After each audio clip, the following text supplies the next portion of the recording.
Mga katrops, welcome back ulit sa aking channel, Sports PH. At ngayon nga ay pag-uusapan natin ang balitang nag-iiba na nga pong ugali ngayon ni Giannis Antetokounmpo.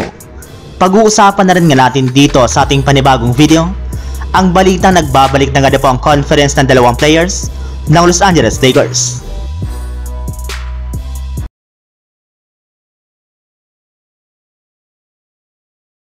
Sinabi na nga po mismo ni Giannis Antetokounmpo sa harap ng media na wala nga po siyang kinalaman sa pagsisante sa kanilang head coach na si Adrian Griffin.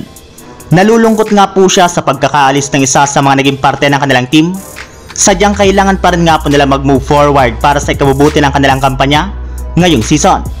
Pero sa kabila nga po ng sinabing ito ni Giannis, ay marami pa rin nga po mga fans ang naniniwala na siya pa rin nga po ang dahilan bakit tinanggal ng Bucks si Adrian Griffin, since nagmamagaling at nagmamarunong pa nga po ito sa kanyang head coach.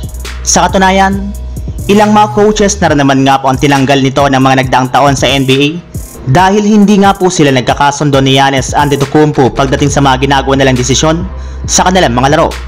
Kaya dahil nga po dyan ay mukhang nag-iiba na nga po ang ugali nito simula nang pumasok siya sa NBA. Yes, kung noon nga po ay humble pa ito, ay ibang-iba na nga po ang pinapakita nitong ugali, especially sa kanyang mga coaches sa Milwaukee Bucks. Samantala, pumunta naman tayo sa ating sunod na pag-uusapan sa balita nagbabalik na nga po ang conference ng dalawang players ng Los Angeles Lakers. Hindi nga po mga katrops katulad ng mga nagdaang linggo sa NBA ay nagkakaroon na nga po ang Lakers ng mga impressive na panalo sa kanilang mga laro, gayong gumaganda na rin naman nga po ngayon ang kanilang opensa at depensa. At isa nga po sa mga dahilan niyan ay ang pagbabalik ng conference ng kanilang dalawang mahalagang players na sina D'Angelo Russell at Jared Vanderbilt. Sa parte nga po ni D'Angelo Russell, nag-a-average na nga po ito ng 27.8 points at 6.4 assists per game sa kanyang 57% shooting sa 3-point line sa nakalipas na 5 laro ng Los Angeles Lakers. Bukod rin nga po dyan ay hindi rin naman nga po ito nagdadalawang isip sa kanyang mga binibitawang 3-pointer sa kanilang mga laro. Habang sa parte rin naman nga po ni Jared Vanderbilt ay nagtala na nga po ito ng 14.5 points at 7 rebounds sa kanilang huling dalawang laban. At ang maganda pa dyan mga katrops ay mas agresibo na rin naman nga po ito sa pagdepensa niya sa mga best player ng kanilang mga nakakalaban.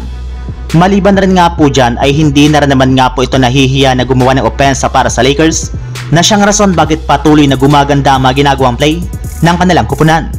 Kaya kapag nagpatuloy pa nga po ang paglaki ng conference ni Delo at Vanderbilt ay hindi nga po malabo na magkakaroon na sila ng winning streak. So yun lang mga katrops, ang handog kong story ngayong araw. Sana nag-enjoy kayo, please like and subscribe my YouTube channel, Sports React PH, para sa iba pang story at update patungkol sa NBA. Kita-kits muli sa ating susunod na video.